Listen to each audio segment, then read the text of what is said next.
माझी पेडियाट्रिकची पोस्टिंग चालू आहे आणि त्याच्यात आपल्याला न्यूनेटचं एक्झामिनेशन असते, म्हणजे नुकतंच जन्मलं आहे तर त्याच्यामध्ये जे अँटेरियर फॉन्टेनल असते इथं असते तर ते आपल्याला त्याची साईज आणि मेजर करायला सांगते आणि त्याच्याबद्दल बऱ्याचदा क्वेश्चन विचारले जातात. तर हे अँटेरियर फॉन्टेनल बनतं आहे 2 परायटल आणि 2 फ्रंटल बोनच्या कॉम्बिनेशन. त्याचं शेप असतं रोम्बाईड आणि ते जन्माला 2.5 × 2.5 सेंटीमीटर असते. जनरली हे 9 ते 18 महिन्याच्या आत बंद झालं पाहिजे नॉर्मल बाळात.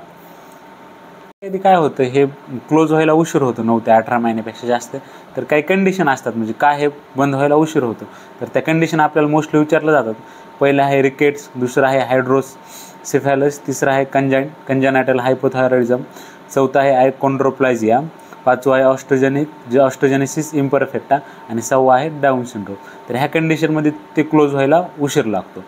आणि premature closure of anterior fontanelle कधी कधी हे लवकर क्लोज होतं. तर त्याची एकच कंडिशन आहे, तर त्या कंडिशनचं नाव आहे क्रॅनिओसिनॉस्टोसिस. तर ह्या कंडिशनमध्ये ते लवकर बंद होतं. कधी हे बल्ज पण होतं, तर बल्ज होण्याच्या 2च कंडिशन आहेत. एक ते इन्क्रीज क्रॅनियल प्रेशर असू शकतं किंवा दुसरं हायड्रोसेफॅलस असतं. आणि कधी कधी ते संक पण होऊन जातं, म्हणजे मधात गेल्यासारखं होतं. तर ते मोस्टली डिहायड्रेशनमध्ये होतं, डायरिया आणि वॉमिटिंगमुळे डिहायड्रेशन होऊ शकतं. तर हे खूप इम्पॉर्टंट आहे पेडियाट्रिकच्या दृष्टीने. आपल्याला ॲज अ पेडियाट्रिशियन किंवा ॲज अ जनरल फिजिशियन म्हणून या गोष्टी माहीत पाहिजेत.